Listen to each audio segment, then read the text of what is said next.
Salut les cathos, aujourd'hui nous sommes le 29 novembre et nous fêtons Saint Saturnin. Saint Saturnin était fils de prince et d'origine grecque.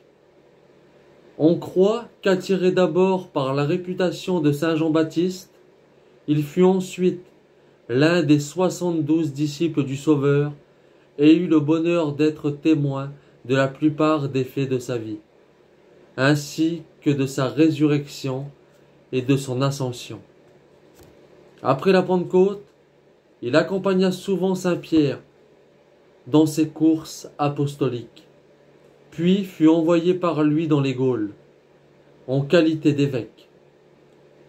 Chemin faisant, il prêchait l'Évangile, fondait des chrétientés et détruisait l'empire du démon.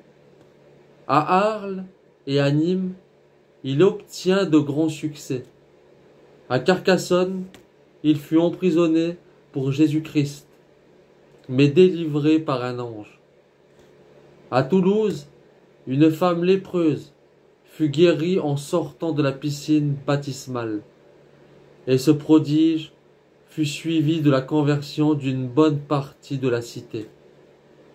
De toutes parts, on apportait aux saints des malades.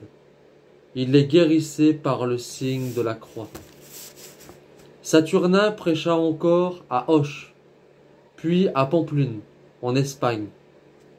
Mais il revient à Toulouse, centre de son apostolat, qu'il devait arroser de son sang. Là, les dieux ne rendaient plus d'oracles. Les prêtres païens se concertèrent. Si on laisse cet homme prêcher son Christ, dirent-ils, c'est-on fait de notre culte. Saturnin vient à passer. La foule, ameurtée par les prêtres, se saisirent de lui.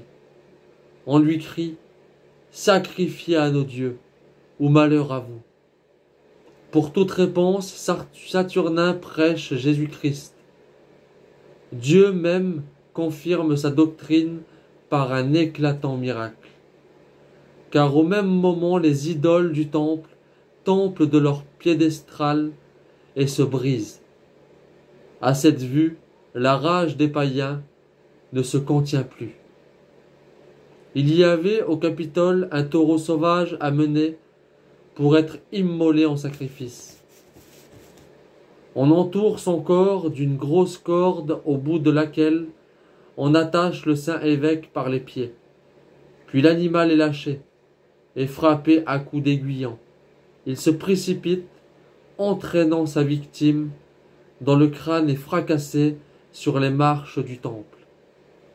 Le taureau, poursuivant sa course, effréné à travers les rues, réduit en lambeaux le corps du martyr, jusqu'à ce qu'enfin la corde se brise et la victime reste étendue sans vie sur le chemin. C'est à cet endroit que s'élève aujourd'hui l'église qui, en souvenir, porte le nom de Notre-Dame du Thor. Le tombeau de l'apôtre de Toulouse est devenu célèbre par la dévotion populaire et par de nombreux prodiges. Que Dieu vous bénisse et à plus les cathos!